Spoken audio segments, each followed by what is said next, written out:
예, 그거는 신비주의가 아니고 상식적이지만 완전히 복음적이잖아요. 이러면 교회 안에 주일학교도, 교회 안에 재정도, 교회 안에 교회 관리도 율법적이지는 않아야 되지만 완전히 복음을 바탕으로 상식적이어야 됩니다. 그래서 하나님의 일이 진행될 수 있는 일에 지난주 메시지 들으신 바르실레처럼 아니면 다윗이 요나단이나 만남의 축복을 누렸던 것처럼 정말로 이 교회가 하나님의 응답을 누리는 이 일에 객관적인 눈이 있어야 됩니다.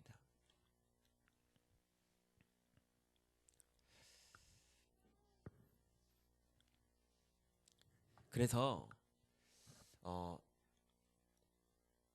이 부분을 이제 지난주에 유 목사님께서 말씀하시면서요, 중직자들과 목회자는 반드시 노회가 무엇인지 알아야 된다 이러셨어요. 노회가 뭐 하는 거고 시찰이 무슨 일을 하는 기관이고 그 안에서 우리 교회가 어떤 입장이고 그래서 어떤 걸 도와야 되고 어떤 걸 도움받는지 이런 제도와 하나님이 이런 모든 것을 만든 이유를 알아야 된다는 거예요.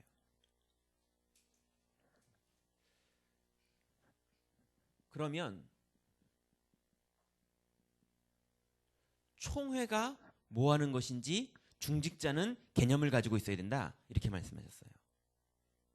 그래서 총회가 진행하는 방향 그리고 노회와 시찰이 진행하는 시간표 그 안에서 렘넌트 비전교회가 어떤 역할을 하고 어떤 도움을 받고 어떤 도움을 주는 그 일을 해야 되는지 눈을 가지고 있어야 된다 이렇게 말했어요.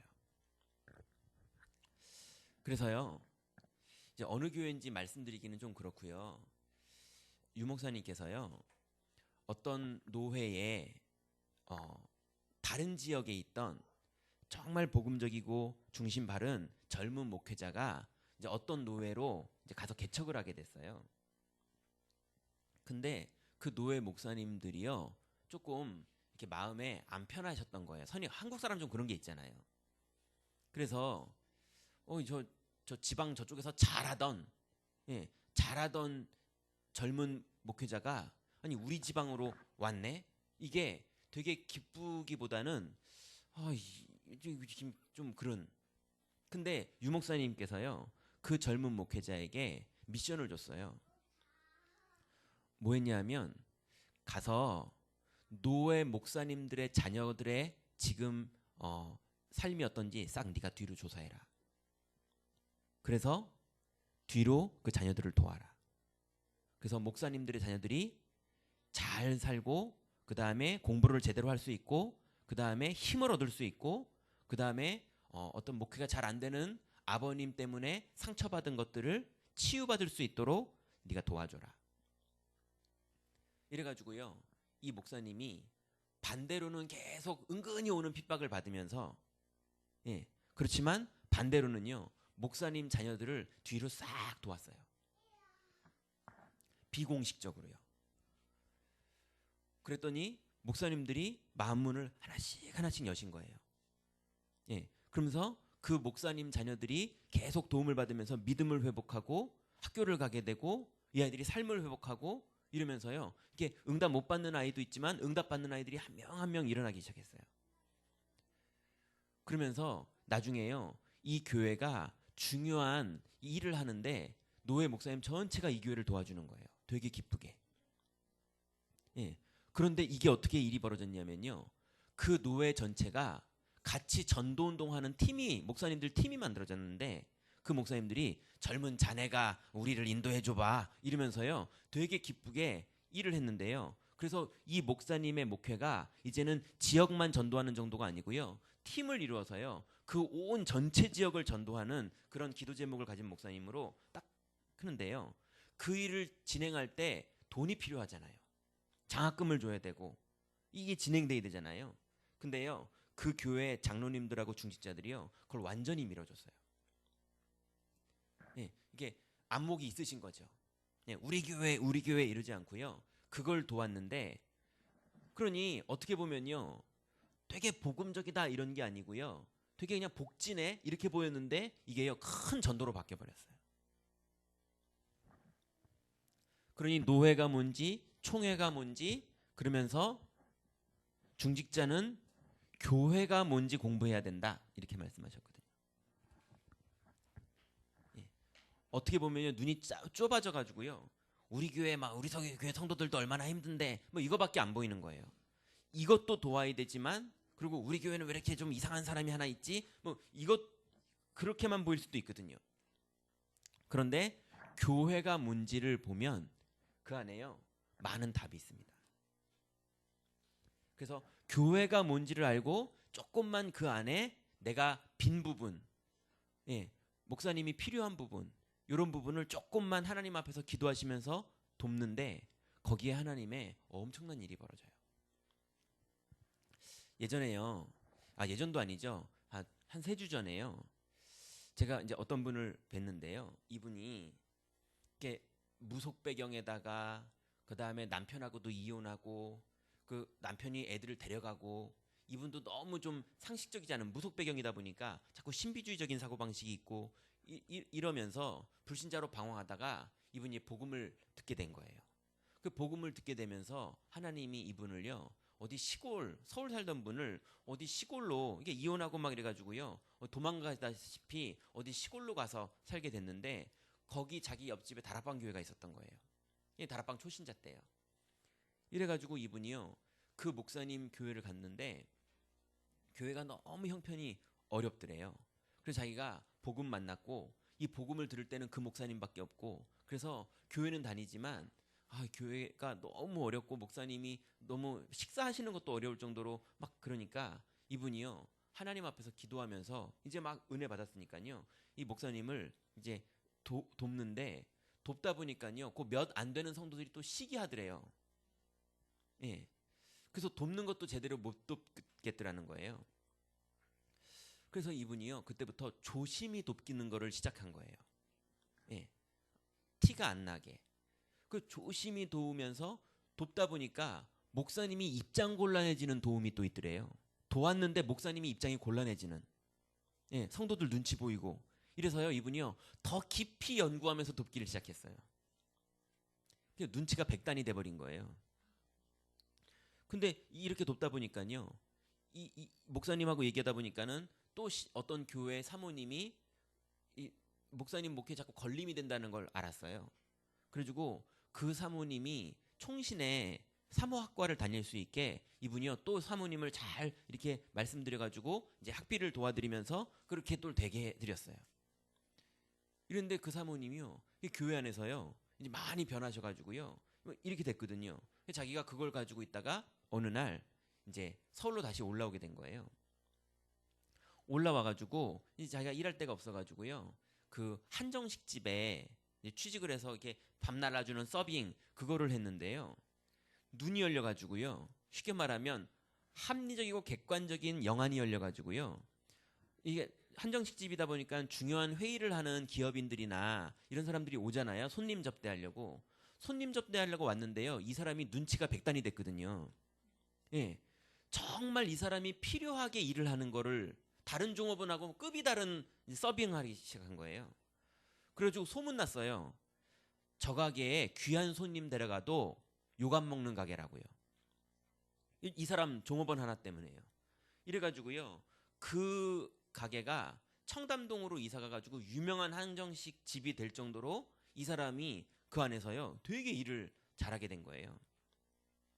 요번에 강남 한복판에 있는 되게 큰 이제 장어집으로 스카웃돼서 갔거든요. 그 장어집이요 정치인들하고 대기업 CEO들 이런 사람들이 손님 접대할 때 오는 되게 이제 남자들 많이 모이는 장어집이거든요. 근데 그 가게의 매출을 이 사람이 다 좌지우지해요. 그러니 계속 종업원들 오는 사람 일하는 주방 아줌마들 계속 영접운동 벌어지고 예 그러면서 자기는 가게에서 엄청 인정받는 사람이 되고 있는데요. 그러다가 유 목사님이 메시지를 딱 주셨어요. 정말 중요한 나라의 일, 정말 중요한 기업의 일은 다 식당에서 결정된다. 이걸 딱 언약으로 붙잡고요. 이 사람이 하나님 나한테 식당을 달라고 기도하고 있거든요. 예. 식당 전문가다 보니까요. 저는 이런 얘기 처음 들었어요. 살리는 식당이 있고 죽이는 식당이 있다네요. 먹으면 사는 식당이 있고 먹으면 죽는 식당이 있대요. 예. 그 자기는 살리는 식당 할 거라면서. 이분이요.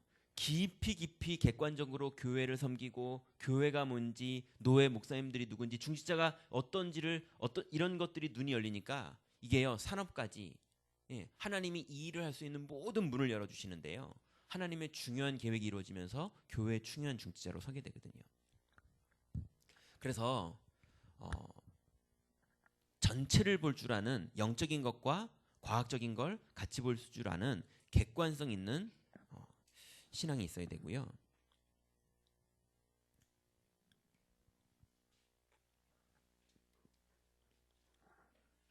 두 번째는요. 전문성입니다. 이미 얘기를 좀 한 것 같은데요. 객관성이 있다 보면요. 상식만 있으면요. 줏대가 없습니다. 그죠? 객관성만 있으면요. 주관성이 자꾸 없습니다. 그러니까 내 색깔이 하나도 없이 희미해지고요. 너도 맞고 너도 맞아. 맨날 이러는 게 객관성이거든요. 예, 장점도 있고 단점도 있네. 너도 장점도 있고 단점도 있어. 이게 객관성이거든요. 그러다 보니까 전문성이 그 다음에 있어야 되는 겁니다. 그래서 객관성을 뛰어넘는 힘이 전문성이거든요. 그럼 아까 그 무속인이었고 아무것도 없이 다 잃었던 분이 복음 받고 조금 객관성을 가지면서 교회가 뭔지 노예가 뭔지 좀 알고 도왔는데 하나님이 이분의 눈을 바꾸셔서 전문성 있는 사람으로 이제 인도해 가시는 거죠. 그래서 교회 안에는 목회자를 잘 도울 줄 알고 교회가 전도하는 데 필요한 게 뭔지를 도울 줄 알고 그러면서도 자기의 현장에서도요. 되게 전문성 있는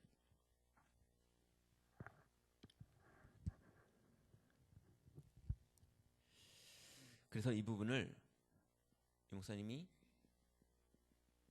상식 이상으로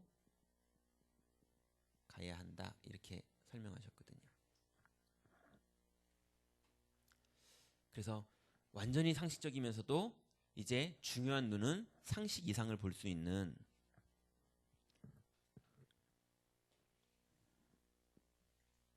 이게 되면요. 드디어 하나님이 유일성의 응답을 주십니다. 객관성과 전문성과 여기에 삼오늘이 같이 우리가 집중을 하게 되면요. 하나님이 유일성의 응답을 주시거든요.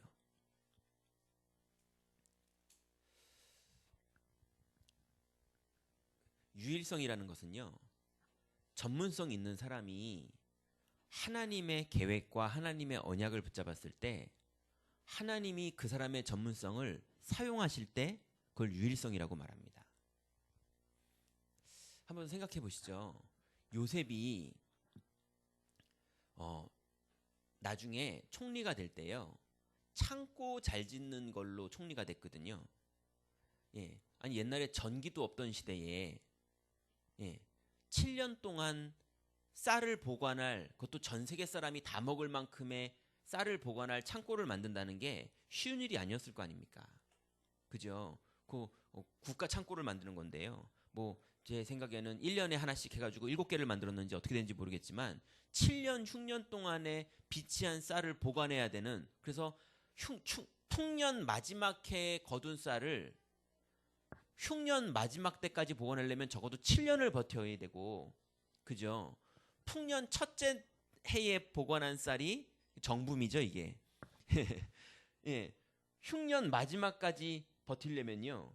27이 14, 14년을 버티는 창고를 만들어야 되는데 이게 전기도 없는 시대에 환풍기도 못 만드는 시대에 이걸 만들어내야 되잖아요. 근데 이거 설계도를 프레젠테이션을 아마 이제 왕 앞에서 한 거죠.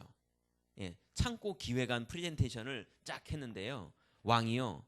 야, 내가 너 얘기 들어보니까 기가 차다. 근데 내가 듣는데 맞는 줄 알겠는데 내가 이거 못 만들겠다. 그냥 네가 총리해라. 이렇게 된 거잖아요. 그죠? 근데요. 생각해 보세요. 요셉보다요. 요셉한테 창고 짓는 법 가르쳐줬던 노예가 훨씬 더 잘 만들겠죠. 그죠? 선배 노예가 있었을 거 아닙니까? 그 사람이 훨씬 잘 만드는데 잘 만든다고 일이 되는 게 아니고요. 하나님이 요셉을 사용하시니까 창고 만든 기술의 1인자는 아니어도 하나님이 요셉을 쓰시는 거예요. 그걸 유일성이라고 말합니다. 예. 전문성을 가지고 있는데 하나님이 그 사람을 쓰셔야 유일성이 되는 거거든요.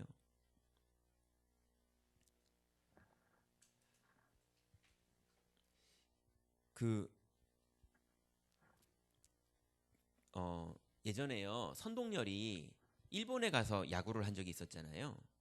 그때 선동열이 인터뷰를 했습니다. 예, 기자가 물었어요. 왜 이렇게 잘하냐고. 그러니까요. 선동열이 나는 어릴 때부터 아버지가 하루에 2,000개씩 공을 던지게 하고 뭐 이러면서 막 자기 아버지가 막 해준 얘기를 한국에서는 먹히던 그 얘기를 막 했거든요. 그랬더니요. 그 며칠 후에요.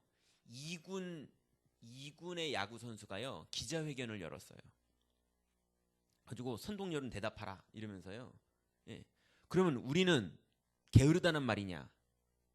우리는 하루에 2,000개씩 공 안 던진다는 말이냐? 너만 열심히 하냐? 그 말 취소해라. 예. 우리는 그럼 안 해가지고 이렇다는 말이냐? 이러고 나온 거예요. 다 전문성이 있고 열심히 하는데 예. 하나님이 은혜를 주셔야 일이 진행되는 이 유일성의 응답이 있는 거거든요. 그래서 우리 렘넌트 비전교회 모든 성도님들과 특히 중직자분들과 렘넌트들은요. 정확하게 항상 객관적으로 예, 전체를 보시면서 교회와 노회와 총회와 사건들을 보시고 그러면서도 그걸 뛰어넘는 상식 이상으로 가는 전문성의 눈으로 더 깊이 보실 줄 아시면서도 그 안에서 사모를 하면서 성령 인도함 받는다면 하나님은 반드시 우리를 유일성의 응답으로 그래서 이 지역 안에 정말로 모든 문화를 바꾸는 교회로 이 지역 안에 우리의 모든 직업과 우리의 모든 자녀가 이 지역 전체를 살리는 산업인으로 그리고 전도자로 살게 되는 유일성의 응답을 이 지역에서 받으면요.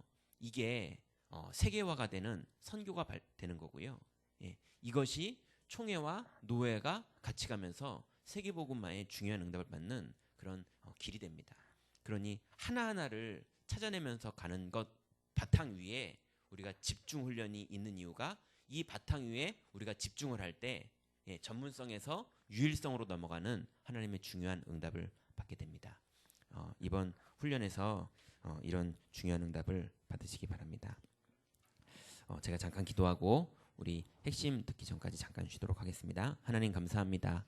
우리에게 주신 이 귀중한 복음, 또 우리에게 주신 이 귀중한 교회, 또 우리에게 주신 귀중한 우리의 업, 하나님 이 현장 속에서 우리의 감정대로, 우리의 생각대로, 우리의 고정관념대로 움직이지 않고 객관적인 눈을 허락해 주시며 전체를 보는 눈을 열어주시며 그 안에서 하나님 전문성 있는 눈을 열어주셔서 하나님 깊이 연구하며 하나님 중요한 일이 어떤 의미가 있는지 발견하게 하시고 하나님 그 누림 안에서 하나님 유일성의 응답을 받게 하시사 하나님의 손에 붙잡힌 바 되게 하시고 하나님의 계획 속으로 들어가게 하시고 하나님의 중요한 응답 속으로 들어가도록 우리 렘넌트 비전교회 모든 성도님들을 축복하시고 인도하실 줄 믿습니다. 하나님 정말 이 공주 지역에 중요한 문화를 바꾸고 하나님 중요한 팀이 만들어지고 중요한 한 사람이 일어나 전도운동이 벌어지며 그 사람 중심으로 팀이 이루어지며 그러므로 하나님 지역을 살리는 역사가 일어나게 하시고 이 힘이 민족과 세계를 살리는 응답으로 진행되도록 하나님 모든 문을 준비해 놓으신 줄 믿습니다. 하나님 우리는